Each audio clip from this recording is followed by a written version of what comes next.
I think this was a referendum of cultural resentment in this country. I'm not for cancel culture. Y'all know I can't stand cancel culture, but something has to be done with The View. The View got to go. The View, in my honest opinion, is a platform full of scorned, bitter women who hate black men on every level you can imagine. They always talking about, we have to unify America. We have to bring these people together, that people together, while simultaneously at the same time, in the same breath, excluding black men every chance they get. Y'all remember when Sunny Hostin said this about black men? We've got to reach those ridiculous, crazy black men that did vote for Trump. Yeah, she called us ridiculous. You know what I mean? I find it crazy that she called us ridiculous when 78, and some polls even saying up to 85% of black men was Kamala Harris's voting bloc. Yeah, black men, was the greatest, the largest voting bloc in all those polls, outvoting all y'all so-called allies, outvoting all the Latin women, outvoting all the white women, outvoting everybody. Black women was the highest voting bloc, then it was black men. And majority of those votes went to Kamala Harris. And I bet you she won't get on The View and say nothing about that. But what y'all fail to realize is black men have always come through for our sisters every time. And our sisters always come through for us. And here's the crazy thing. Every voting cycle, black men typically vote in unison with black women. So this narrative that The View is trying to push, I'm telling you, these people is demonic. In particular, Sunny Hostin. I really believe that she has it out for black men. You know what, Sunny? I bet you that you won't even call out your fellow Latina women and your fellow Latin men. I bet you won't call them ridiculous for not showing up for Sister Kamala Harris, VP Kamala Harris. I bet you won't hold them accountable on The View. I bet you won't go on The View and call them ridiculous for the lack of supporting so-called black women. I bet you won't do that. But y'all expect black people to fight everybody's cause. Y'all expect black people to get behind everybody, get behind immigration, get behind this person and get behind that person. But y'all never get behind us. These, y'all wanna know what's crazy? Black people is expected to fight everybody else's cause, right? But those same foreigners that come over here historically never support anything that comes out of the black community. They put their bodegas in our community, they put their stores in our community, but they don't give back to our community. They don't support our community, and by what them polls say, they don't even vote to help build our community, according to those polls. And historically, to be honest, it's always been like that. But we have been everybody else's greatest supporters, both black men and black women. So don't try to make this out of, black women. No, both black men and black women. Black men and black women have been everybody else's greatest supporters. Have y'all noticed that black people are the only people who's expected to prioritize everybody else's issues, every other community's issues over our own? Y'all notice that? You know what I mean? For example, let me give you an example. During the elections, the Democrats will push, for black voters to rally behind causes that may not directly be an issue in our community, nor does it benefit our community, but we are expected to get behind those causes and help push forth those causes in full force. They expect us to do that. As a matter of fact, it's almost an obligation that we do that. Y'all see that time and time again, and they do that in the name of inclusion. Man, listen, I don't want to hear that no more. While other demographics of people, they get to push their policies, that specifically address the issues in their communities, and they get to get their community's needs, while we just, we expected to get behind them and they don't have to get behind us on no issues. And that proves time and time again in the polls, like I just said. We get nothing, they get everything. Sunny Hostin, why don't you have that same smoke or energy you have with black men for your own men? your own Latin men, or your Afro-Latina women, or the Latin culture, and as a whole? How come you don't get on your platform, The View, and come at them like that? How come you give them the utmost respect and always disrespecting black women's sons and brothers and dads and all that stuff? I'm gonna need you to get on your platform, The View, and apologize to black men. I'm gonna need you to do that, Sonny. I'm gonna need you to do that for calling us ridiculous when we showed out for our sister. We showed out for our sister. I'm gonna need you to get on The View and apologize, because regardless of the issues we had with our sisters and the issues our sisters had with us, we always have each other's back regardless. And history proves it time and time again. And we're not gonna let outsiders come in just because they want y'all want to be a part of our culture directly or indirectly. We're not gonna let y'all come in and terrorize our community no more. Terrorize our unisons that we once had. We're not gonna let that happen no more. But let me tell y'all why she's not going to apologize, because I don't believe she's going to apologize, to black men. And it's because she is a part of the cultural resentment that y'all just saw she said. That she's promoting. She is a part of the cultural resentment. She's talking about. She want black women to feel like they are being culturally resented by black men, when in all actuality, right, it's her and her culture and other women and their men cultures who are culturally resenting us as black people. They hate us. I'm gonna just call a spade a spade. They hate us. So what she's doing there is deflecting. It's reverse psychology. She's trying to. This is a thing they did during the time of slavery, and Willie Lynch talked about. I ain't gonna touch on that, but Willie Lynch talked about this. Us in the black community, we are letting too many so-called people of color who's not foundational black, people speak in our community. We give these people platforms. We give them too much, leeway, and they get comfortable.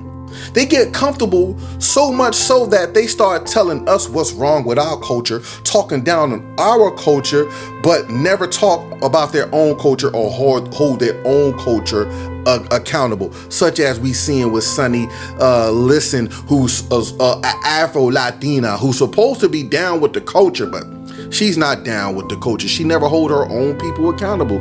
It's almost like, having a superior complex, to keep us humble. That's when I see these so-called allies and all these so-called people of color who say they black, but they not really that black. They people of color nonetheless.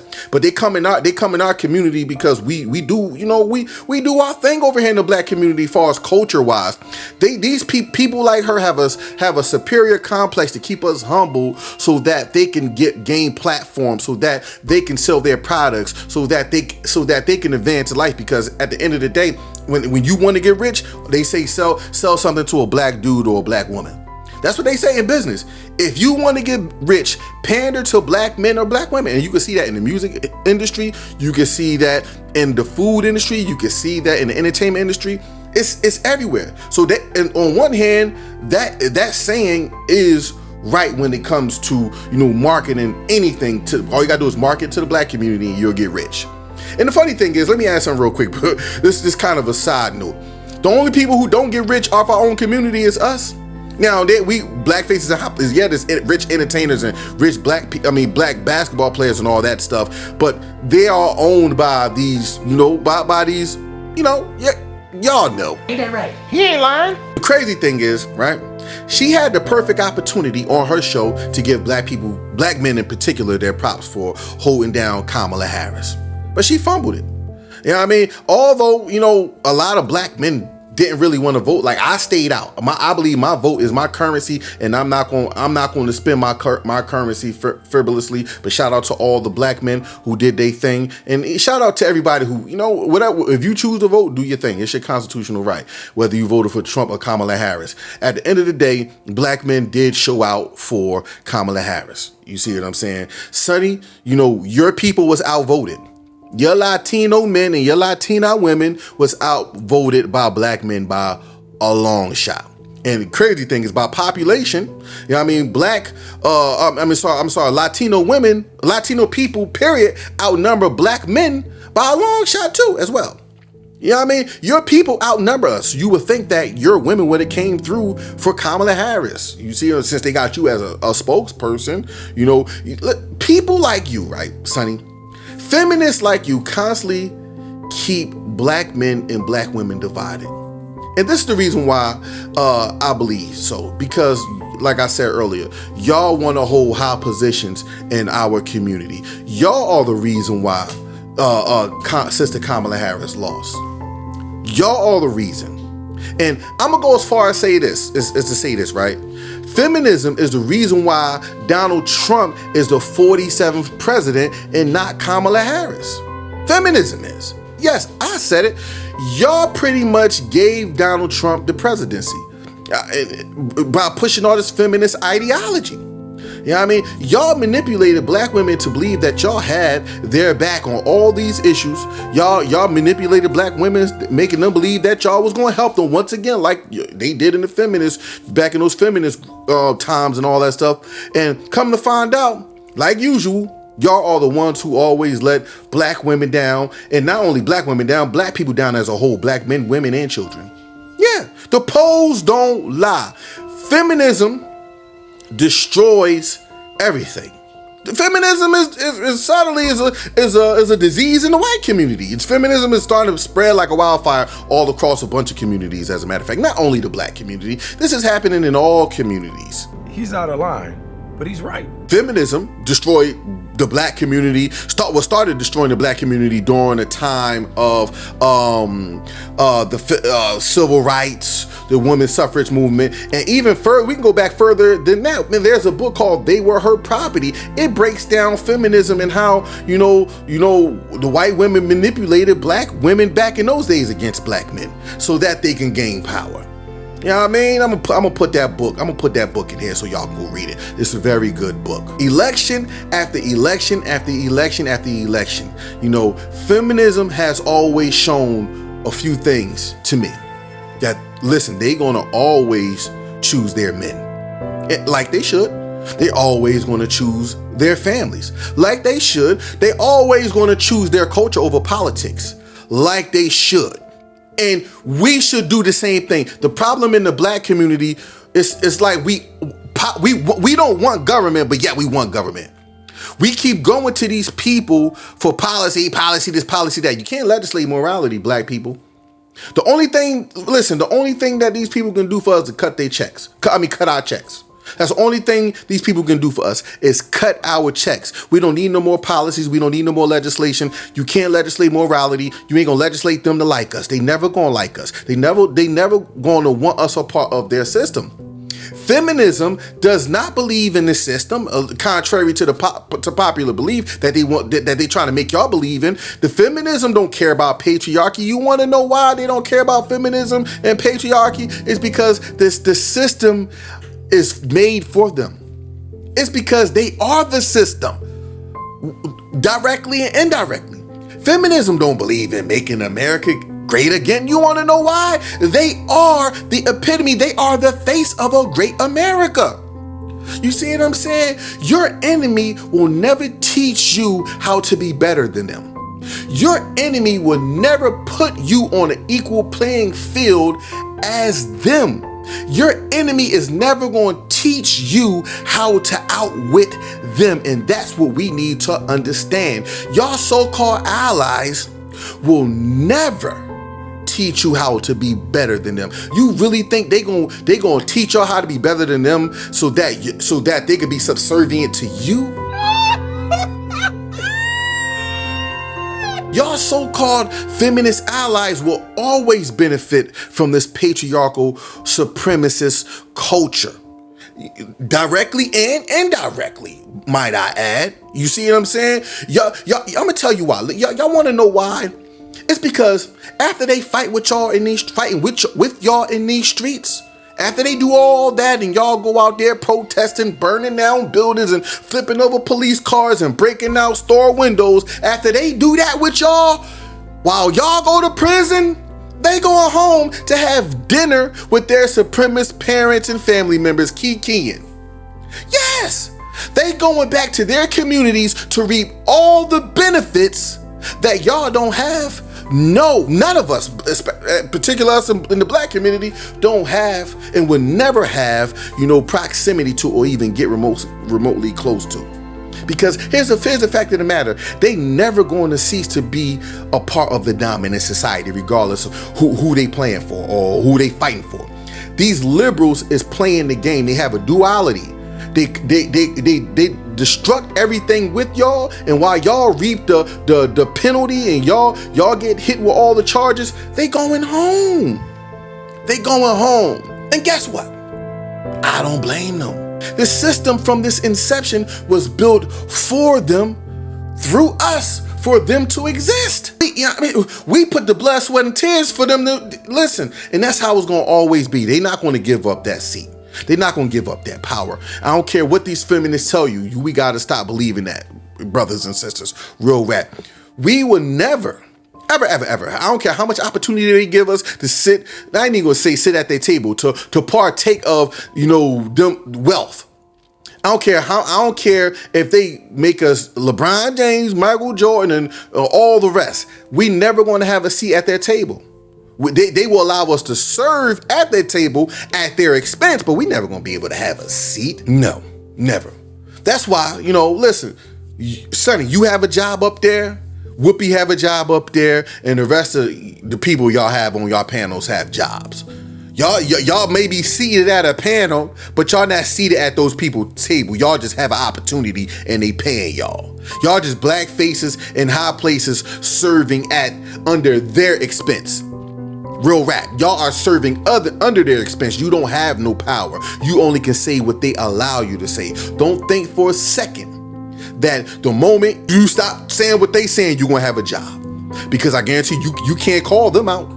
You don't say nothing about them, and you know who they are. I'm not going to say their name here on this podcast, but y'all know who they are, the untouchables. You can't say nothing about them, but y'all would. Anyway, I ain't gonna go down that tree. At the end of the day, Sonny, listen, in my honest opinion, hates black men. She hate us for some reason. She love black women because she's a woman, so she have proximity to womanhood. But at the end of the day, she hates black men. So sisters, understand this. If she hates black men, she hates your sons. She hates your uncles. She hates your brothers. She hates your dads. Real rap. And until she give us our props for showing up for Kamala Harris, I have to assume that she hate black men, because I never heard her say anything positive about a black man, but she never say nothing about anybody else, any other men. You know what I mean? And sisters, I want to leave on this. We need to stop letting these other community of people into our community. We're not allowed to go to their community and have a voice. Black people is not allowed to sit with these other people when they communing together to talk about policies and all. We're not allowed to have a voice in their community. But every time we come together, we group up, we click up, these other communities want to come sit at our table, and we allow them. That has to stop. That has to stop. And the reason why we keep getting infiltrated, the reason why we keep getting brought down, the reason why we keep getting ignored, the reason why these politicians up in Congress don't want to, put any of our policies in place, the reparations and all that stuff, is because we keep getting infiltrated by other communities, and they convince us that their stuff is priority over above ours, and then we start fighting their causes, and then when they get what they want, they leave us out the dry. They leave us, out here stranded while they go key and have a party in their community after they got all the stuff they asked the government for. It happened time and time again. The polls show it. The community show it. Their actions show it. At the end of the day, they use us as a prop. They use us as a prop every time, and they put no energy, they put no effort in trying to help us in any way, form, or fashion. Not at all. At all. And at the end of the day, beginning of the day too, we got to keep Christ first. We got to get back to God. We gotta get back to God, and we gotta get back to community that's and fight for each other. Because at the end of the day, man, it seems like we all we got. And I don't blame these other communities for fighting for their community. They should. And I don't expect them to abandon their community to come, take up our causes. I believe they should fight for the stuff they fight for. The problem is, if you expect us to fight or help fight with y'all should come right alongside us every time and fight for us and go to the government and tell them to cut the checks. That's the only thing they could do for the black community at the end of the day at this point in history. Y'all see what I'm saying? Listen, I thank y'all for rocking out with me. That's all I got for now. Do something for the podcast. Go to our merch store, gasmerch.com. You will see the link pinned down there in the description area. You're going to see our dope merch. You see this OG Saint hoodie. And as for the saints in the land, we are his holy ones.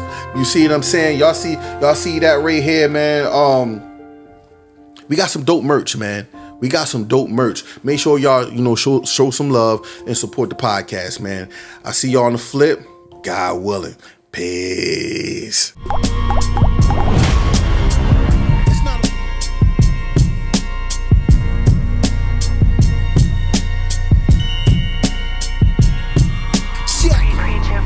Considered the greatest spitting. I tell them I'm Christ-like. They envision modern Christian. Tell them I'm nothing like check conditions of how I'm living.